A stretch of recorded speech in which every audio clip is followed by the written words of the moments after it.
Hello everyone, जेडबल advance 2025 paper 1 से sequence series का ये सम चलिए सॉल्व करते हैं। Let R denote the set of all real numbers. Let f R to R be a function such that f is greater than 0 for all x belonging to R and f of x plus y is equal to f x into f y. यहां से हमें मालूम पड़ता है कि जो f x रहेगा it is going to be a function of the type A power x. अभी ए इन्होंने यूज कर लिया है, सो तू इसको लिख P power x. So yes, fx एक exponential function होगा represented by p power x. Let the numbers a1, a2, a50 be in arithmetic progression. If f a31 is 64 f of a25 and some condition is given over here, then the value of this summation is going to be equal to what? अब यहां से तू simplify करना शुरू कर। f of a31 मतलब ap का 31st term, it is simply a1 plus 30d और A25 मतलब इसी एपी का 25th टर्म, ये आएगा A1 plus 24D। F of A1 plus 30D, F x was P power X, तो f of this term will be P power A1 plus 30D। उसको लिख P power A1 into P power 30D। Right में आ जाएगा 64 into ये F of A25, ये भी हो जाएगा P power A1 plus 24D। We will write it as P power A1 into P power 24D। अब P पावर A1 तो दोनों साइड से कट हुआ, P पावर 24D को लेफ्ट में लेकर आ, तो P power 30D upon P power 24D is P power 30D minus 24D मतलब P power 6D equal to right में बचेगा 64। इसे भी इमेजिन कर एज 2 पावर 6। अगर दोनों साइड पे 6th रूट ले लिया तो ये आ जाएगा P power D equal to 2। इसके आगे कुछ ज्यादा सिंप्लीफिकेशन नहीं है, तो इसको यहीं पे छोड़ दे और याद रख कि P पावर D का वैल्यू हमें मिला था 2। अब तू आजा इस समेशन पे। समेशन के इस पार्ट को अगर ओपन करेगा तो आई को 1 डाल के पहला टर्म आएगा एफ ऑफ A1 और एफ एक्स यहाँ पे है तो एफ ऑफ A1 बन जाएगा P पावर A1।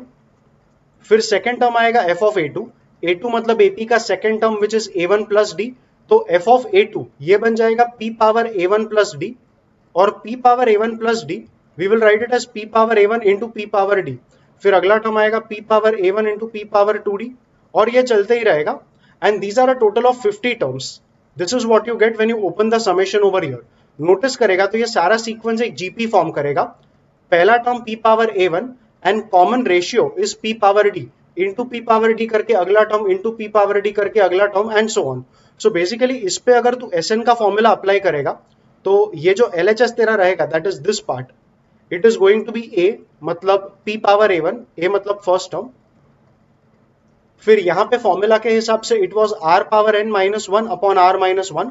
r मतलब कॉमन रेशियो, कॉमन रेशियो मैंने अभी अभी डिस्कस किया P पावर D था, तो ये बनेगा P power D power n, n मतलब नंबर ऑफ टर्म्स जो कि यहाँ पे 50 रहेगा। सो ये बन जाएगा P power D power 50 minus 1 upon P power D minus 1 और इसका वैल्यू ये है 3 इंटू 2 पावर 25 प्लस 1। लेकिन P पावर D का वैल्यू तुझे अभी अभी 2 मिला था, तो LHS में P पावर D को पुट कर दे।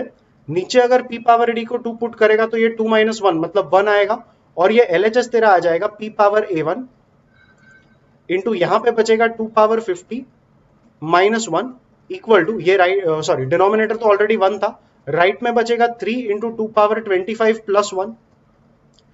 2 पावर 50 माइनस 1 इसको लिख 2 power 25 plus 1 into 2 power 25 minus 1। So we have 2 power 25 plus 1 into 2 power 25 minus 1। इसमें 2 power 25 plus 1 दोनों साइड्स पे कट होगा और हमें मिला 2 power 25 minus 1 into P power A1 is equal to 3। So P power A1 into 2 power 25 minus 1 equal to 3। इसे भी कुछ मार्क करके रख, लेट्स मार्क इट इक्वेशन 2, ये इक्वेशन 1 था तेरा। और अभी फाइनली इसे इवेल्युएट करने पे आ जा। When you try to evaluate this, ये तेरा i इक्वल टू 6 से शुरू होगा, मतलब पहला टर्म आएगा f ऑफ A6, A6 मतलब AP का छठा term that is going to be A1 plus 5D, ये AP का टर्म है। f of that term is going to be P power that number, मतलब पहला टर्म आएगा P power A1 plus 5D that will continue up until you reach 30 मतलब total आएगा 25 terms. And ये वाला सीक्वेंस भी just like this sequence is going to form a GP only, तो इस पूरे सीक्वेंस का वैल्यू भी हम जीपी के समेशन के फॉर्मूला से ही लिखेंगे। इसका पहला टर्म आ जाएगा P power A1 plus 5D, we will write it as P power A1 into P power 5D। Into bracket में आ जाएगा r power n minus one upon r minus one, r मतलब तेरे जीपी का common ratio.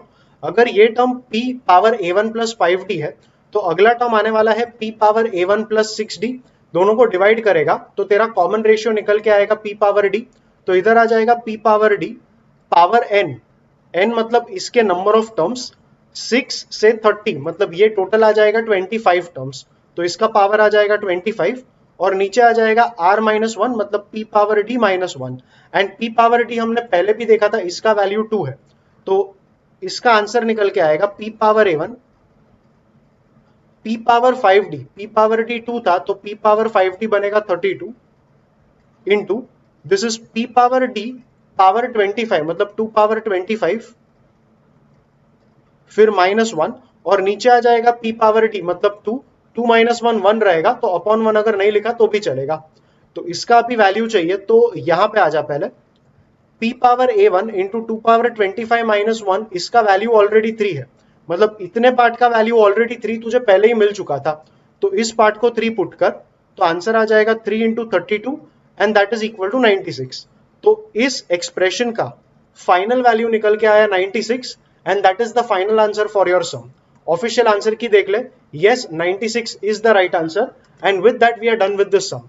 आई felt ये sum काफी easy था because sequences series and AP का अगर बेसिक फॉर्मूला आता है तो इस सम को सॉल्व करना कोई डिफिकल्ट काम नहीं था, just put in the formula mechanically and you are able to get the answer very quickly.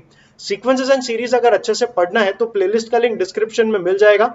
Video कैसा लगा ये कमेंट करके बताना, वीडियो को लाइक करना, चैनल को सब्सक्राइब करना और हम मिलेंगे अगले वीडियो में।